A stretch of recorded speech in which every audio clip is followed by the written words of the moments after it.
Harry Warren, please. Okay, I didn't know if you were.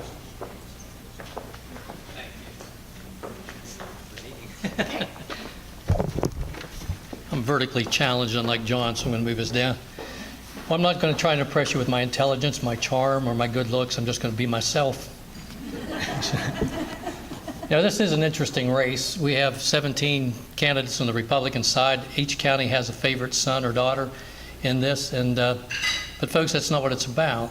We're talking about running for Congress. We're talking about the fact that we have to send somebody up there who's going to address the ills that are before our country. There are currently 435 people in the House, and about 247 are Republicans in charge. So when we talk about sending somebody up and selecting somebody, I always look at it from the standpoint as a recruiter, which is what I've done since most every job I've had since 1973 is recruit people. So I look at what the job requires and what the candidates are offering. And despite the fact that I'm a favorite son in Rowan County, I've asked people to look at it the same way because it's an awesome responsibility to go up and represent you. I took it seriously when I was elected as the representative of Rowan County, and one of the things I promised during the first debate, which I was very, very nervous in, taking on a 10-year incumbent, I promised that if I were elected, I would stay in touch with everybody back home, which is easy enough to do if you really want to. I've been called ubiquitous because I show up at everything. I mean, if two people stop for a red light, I get out and talk to them. But I also hold monthly town halls, which is what I would do quarterly in each district here, each county here as a congressman. I put out weekly newsletters when we're in session in layman's terms to explain what we did this past week. And as I said, I actually do go to everything back home to find out what's on people's minds and to give them an opportunity to ask me. I had a guy stop me in the bank today and started talking to me on my way up here. But our country's at a crossroads politically, culturally, and economically, and we cannot go on this way. We're over $19 trillion in debt. We're over 105% of our GDP in debt. We cannot sustain the country this way. Our military is on the decline, and our government overreach is out of hand. It seems like we're constantly defending our First, Second, and 10th Amendment rights. We need to send people to Washington who are going to...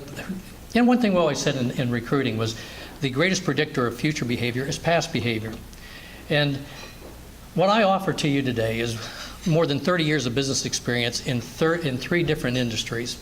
And now on top of that, 6 years of legislative experience where I have learned how to draft and craft and successfully promote good legislation.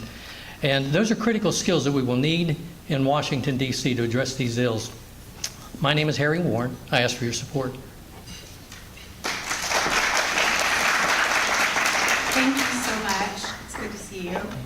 So the question I'm going to ask actually has 2 parts. I wanted to let you know that, so for listening. Probably everyone in this room, if made sovereign for a day, would repeal the evil Obamacare. So besides just answering Obamacare, what do you think is the largest driver of healthcare inflation, and what specifically will you do about it if elected? Well, Obamacare, since the day it rolled out, has been proven to be just a monstrosity. But that is not actually the first attempt to gain health care over the country. It actually started in the 1700s with the Seafarers Act. But we need to repeal Obamacare completely. I believe health care should not be in the hands of the federal government any more than education should be. I believe there's a lot of different approaches, and it's difficult to stand here and tell you everything, how you would rectify the ills and the cost of health care. But one of the first things you have to have, and I think everybody running for office will say, you need to go to a free market model. Health care savings accounts are another factor that you would have to implement into that. But going to a free market model is the first way to break it down, allowing people to buy policies across the states. Those are the first steps in there. So that's the first thing I would do with it, is try to break it down, as I would just about anything the federal government's involved in that local control could do better. Okay.